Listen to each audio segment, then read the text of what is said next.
धनंजय मुंडे यांच्या राजीनाम्याबद्दल जे काय बोलायचं होतं ते सगळ्या माझ्या आमदारांनी म्हणजे शिवसेनेच्या आमदारांनी सुद्धा आणि काँग्रेस राष्ट्रवादीच्या आमदारांनी बोलून झालेला आहे।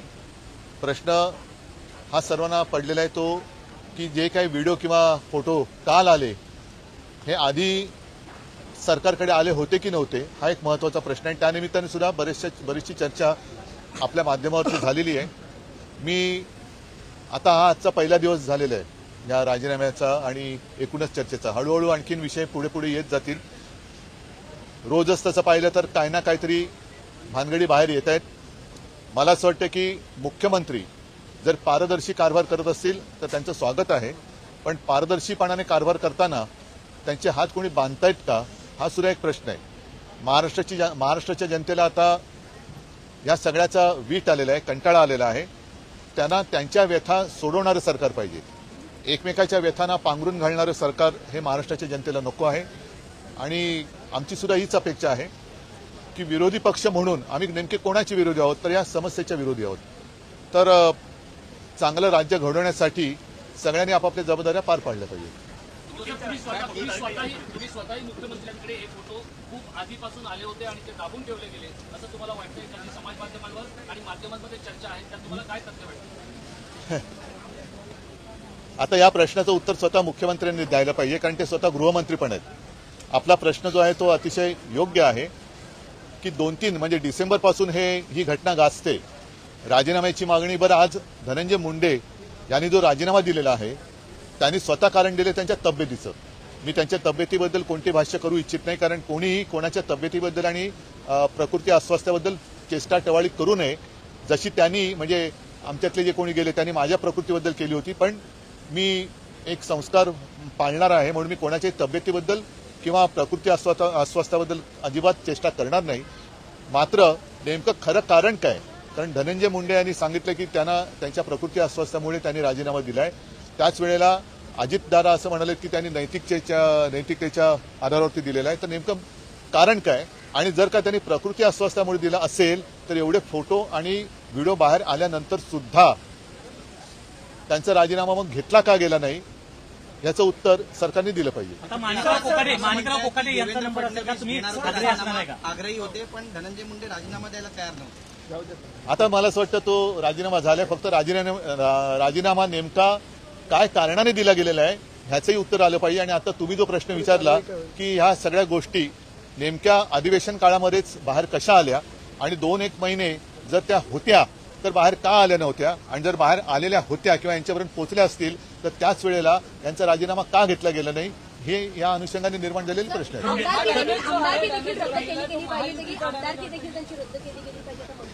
आणि त्याचबरोबर खंडणीच्या कारणास्तव हा खून झाला होता आणि आता बघा धनंजय मुंडे यांच्या बंगल्यावर झाली असं समजतंय, तर सहआरोपी करावं का धनंजय मुंडे यांना देखील? आता म्हणूनच मी काय म्हटलं की 2-1 महिने या सरकारने तशी कोणती हालचाल केलेली नव्हती हे आश्चर्यकारक आहे।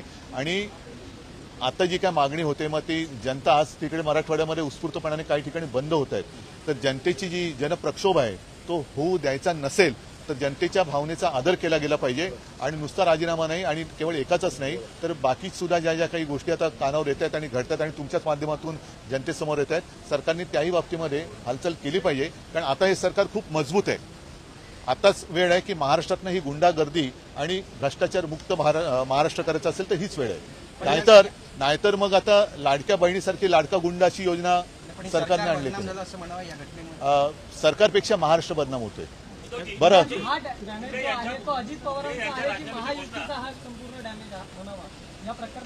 ह्या एकूण जी बदनामी होते ती सरकारची होते, पण त्याचबरोबरीने महाराष्ट्राची बदनामी होते आहे आणि महाराष्ट्राची बदनामी कोणत्या परिस्थितीत होता कामा नये हे महाराष्ट्रातल्या प्रत्येक नागरिकाचं मत आहे।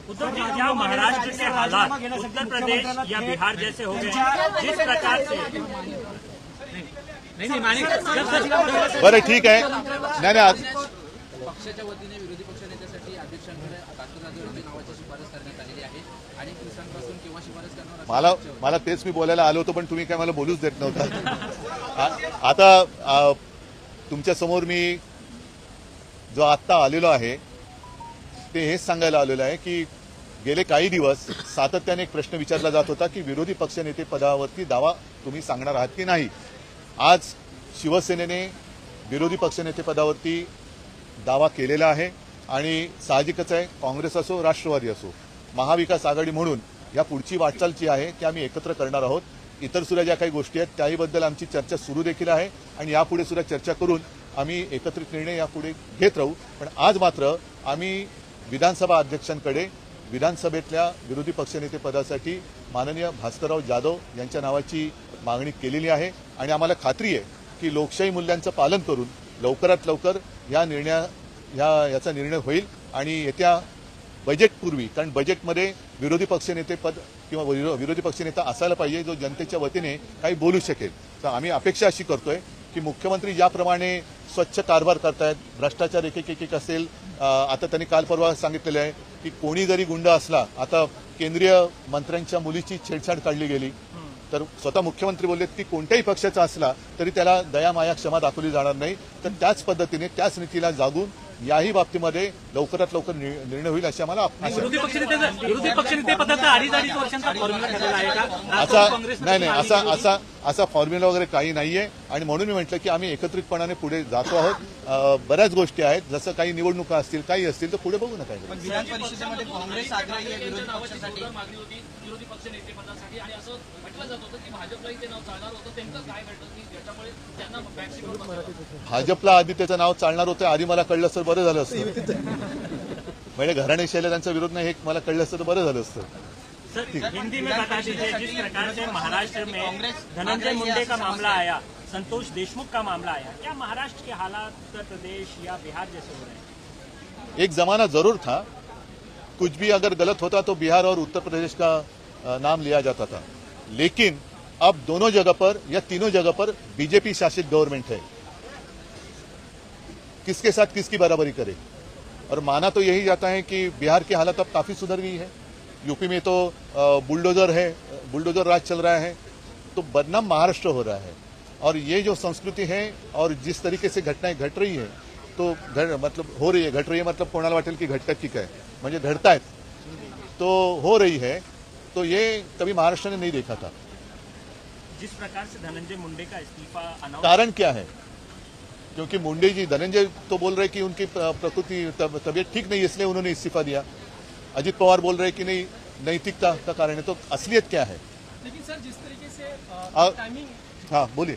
जिस तरीके से चार्जशीट सामने आया, इसमें जिस क्रूरता की हद सामने आई है, जिस हत्या की गई है और जो सब सामने आया है, उसके बाद अभी उनके ऊपर चार्जशीट में वाल्मीकि नगर नंबर 1 का आरोपी है जो धनंजय मुंडे की फसल डर भी है, ऐसे कहा जाता है. उसमें है. तो वक्त लिया गया कि ये सारी चीजें पहले ही सरकार तक पहुंची. खुद भी मुख्यमंत्री रहे. यही एक सवाल है कि जिस तरीके के सब फोटो और वीडियो कल आ गए बाहर, तो क्या होम डिपार्टमेंट के पास ये जानकारी पहले नहीं आई थी? अगर आई होगी तो क्यों इतने दिन लगाए? इतने दिन क्यों लगाए? और नहीं आई होगी तो क्या अपने होम डिपार्टमेंट की जो सिस्टम है तो वो तो नाकामयाबी उनकी है, नाकामयाबी फिर होम डिपार्टमेंट की है. तो ये सारी बातों का उत्तर गवर्नमेंट को देना होगा. औरंगजेब को लेकर के काफी विवाद हो रहा है. कल अबू आजमी ने बयान दिया कि औरंगजेब जो है वो, उसके ऊपर काफी बहस हुई है और हम तो यही मानते हैं और यही चाहते हैं कि जो भी हमारे जो हम जिसको देवता मानते हैं, छत्रपति शिवाजी महाराज, छत्रपति संभाजी महाराज, उनके बारे में कोई भी कुछ भी गलत कहे तो उनको शासन होना चाहिए, उनको माफ नहीं करना चाहिए. एक अहम सवाल है, आप हर रोज नहीं बात करते हिंदी में, तो एक सवाल मैं जरूर लूंगा कि कई बार ऐसी चर्चाएं होती हैं, कई बार शिंदे गुट की तरफ से ये कहा जाता है कि आपके विधायक और एमपी जो है उनके संपर्क में है. रिसेंटली आपने एक बैठक भी की थी, तो क्या मातोश्री में एक बैठक की थी अपने, तो मेरे अपने घर की बैठक है, वो सारे विधायक तो अभी मेरे साथ ही है.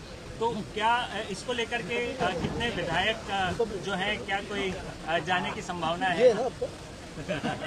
क्या है?